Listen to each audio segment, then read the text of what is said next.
They called me crazy, said I was too attached to a little stream winding through my backyard. Their president thought she could block my creek, dig her own river, and make nature bow to her clipboard. But when the rains came, her grand plan crumbled, and I, Nate Coleman, watched it all, knowing my warnings were right. This wasn't just about a creek.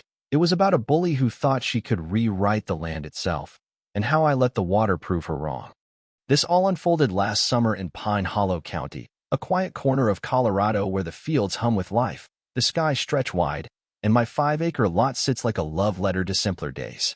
I'm Nate, 46, a gardener by trade, the kind who'd rather talk to plants than people.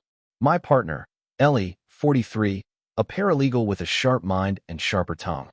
Keeps our old cottage grounded. She's the one who'll spot a lie in a contract before I can prune a rose. My land's older than the shiny Clearview Heights subdivision next door. A patchwork of beige mansions that sprouted up like weeds. At the heart of my place is Cottonwood Run, a 2-foot-wide creek, alive with ferns, frogs, and willows. Its soft gurgle my nightly lullaby. I'd spent years tending its banks, pulling invasives, keeping its flow free, not just for me, but for the land, the critters, the way it carried spring rains safely away. I'd stand there, Ellie teasing I loved that creek more than her pies, and I'd think, this is home, rooted deep, mine to protect. Then Linda, mid-50s, all blazers and brittle smiles, took over the HOA and decided my creek was an eyesore, a threat to her perfect neighborhood. Not for science, but for control, for a developer's nod. For the thrill of making the world match her vision. It started one Saturday. I'm out weeding by the creek when Linda marches across my lawn, a nervous guy named Carl, her HOA secretary, trailing like a shadow. She's wearing a sash, bright green, HOA president, leading change, looking like she's auditioning for a pageant. "Mr. Coleman," she says, voice sharp enough to cut glass. "Your ditch is a problem, a drainage hazard, and frankly, it's dragging down our aesthetic." I blink, glance at my creek, its willows swaying, and back at her. "This is Cottonwood Run, ma'am.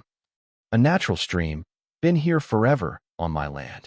She waves me off. "Call it what you want, Nate. It's messy, probably breeds bugs, and it doesn't fit our community plan.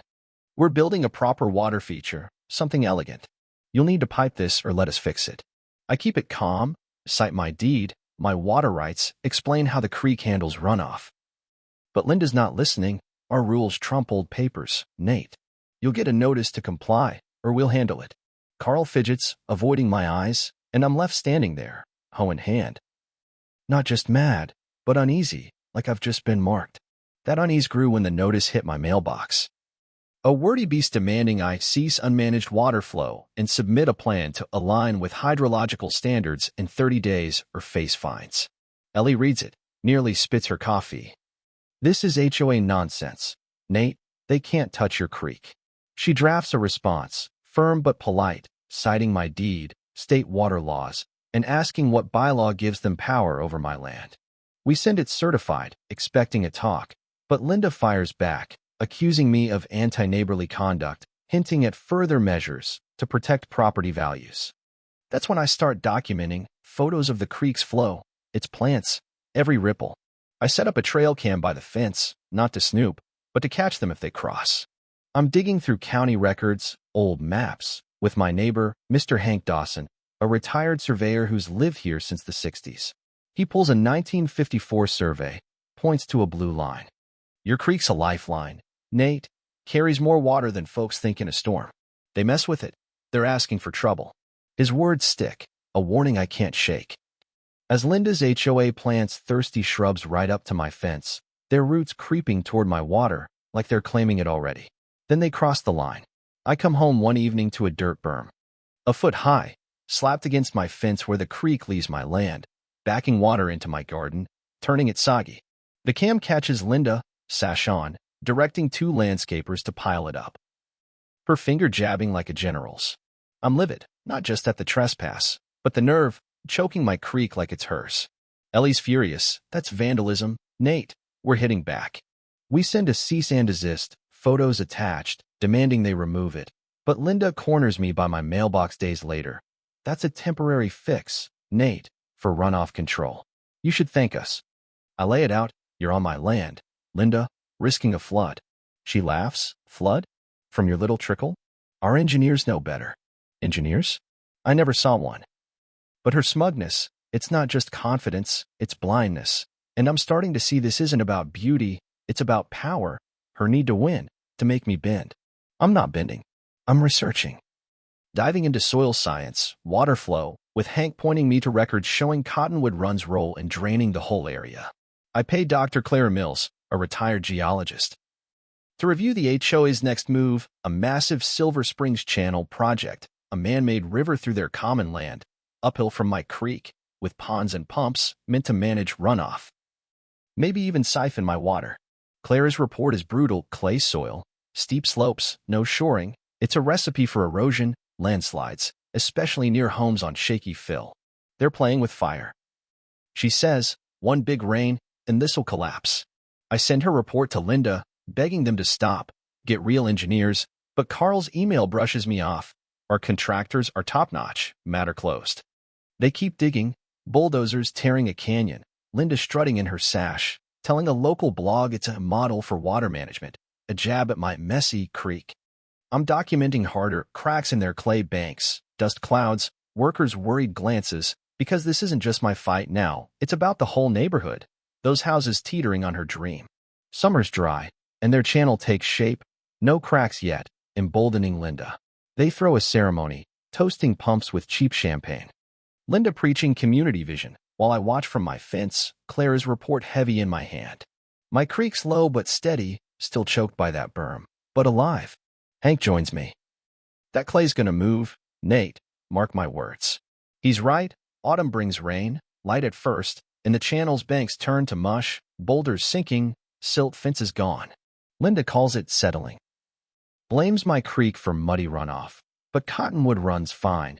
It's willows slowing the flow, proving nature's smarter than her plans. Then the weatherman warns of a pineapple express. A monster storm, days of heavy rain, and I'm prepping, clearing my culvert, checking banks, even digging a small gap in Linda's berm to save my garden, camera on, just in case they cry foul. I'm not sleeping, Clara's words looping. Clay doesn't absorb fast, it'll overwhelm them. And I'm looking at those big houses, so close to her ditch, feeling not anger, but dread. Because Linda's not just fighting me, she's fighting the earth, and it always wins. Friday night, the rain starts, a roar that doesn't quit. By dawn, Cottonwood Run's a torrent, but it's holding. Banks firm, flowing free thanks to my berm fix. I pull on boots, rain gear, and head to the HOA's land, not to gloat, but to see, because I know what's coming. It's worse than I imagined. Their channel's a raging beast, clay banks collapsing, boulders tumbling like toys, bridges gone. The silt fences? History. But it's the houses that stop me cold. A crack splits a lawn, water pouring in, then a whole terrace slides, slow, sickening, into the mud, taking patios, shrubs, everything. A homeowner runs out, shouting, face white, as more residents gather, stunned. Linda's there, sash-soaked, yelling at workers with useless shovels, her voice cracking, not commanding, but desperate. Like she's begging the water to listen. It doesn't. She's no queen here, just a fool who thought she could outsmart a storm. I pull my phone, record it, not for spite, but for truth, for the lawsuits. For the day someone asks, who saw this coming? Because I did, Clara did, Hank did, and Linda ignored us all. Sirens wail, fire crews roll in, cordoning off the worst. Evacuating families with dogs and duffels, faces pale as utility crews cut gas lines, fearing worse. Linda's pointing at my creek, screaming to a fire captain, like it's to blame. But he shakes her off, too busy saving what's left. The rain slows by dusk, but the damage is done. The channel's a canyon, homes red-tagged, one's backyard gone. Another's wall cracked like a broken bone. My land? Fine, Cottonwood Run doing its job. A quiet hero while their masterpiece eats itself. Over days, real engineers swarm, grim. Measuring $1 million mess, stabilization, debris, lawsuits piling up. My records, photos, Clara's report, letters, get subpoenaed, not by Linda, who's dodging blame, pointing at contractors. The sky, anything but her, but by furious residents, their homes crumbling because she wouldn't listen. Ellie's blunt, you're clear. Nate, you warned them. Stay out of their blame game. Let the facts talk. And they do, Clara's report, my warnings, it's all there, proof this wasn't fate, but folly, a disaster born of ignorance dressed up as progress. The HOA implodes at an emergency meeting, not in their clubhouse, too close to the scar, but a rented hall, where residents unleash hell. Linda resigns, her board follows. Their vision a punchline, as homeowners face assessments to cover millions in fixes. Linda sells her house cheap, the land's value tanked by her own hand, and slips away. A ghost of her sash-wearing self. Carl and the others eat the community's anger, their wallets hit hard by fees. Lawsuits fly, residents versus HOA, HOA versus contractors. Insurers ducking claims, but my files keep it clear. Brenda built this ruin, not nature.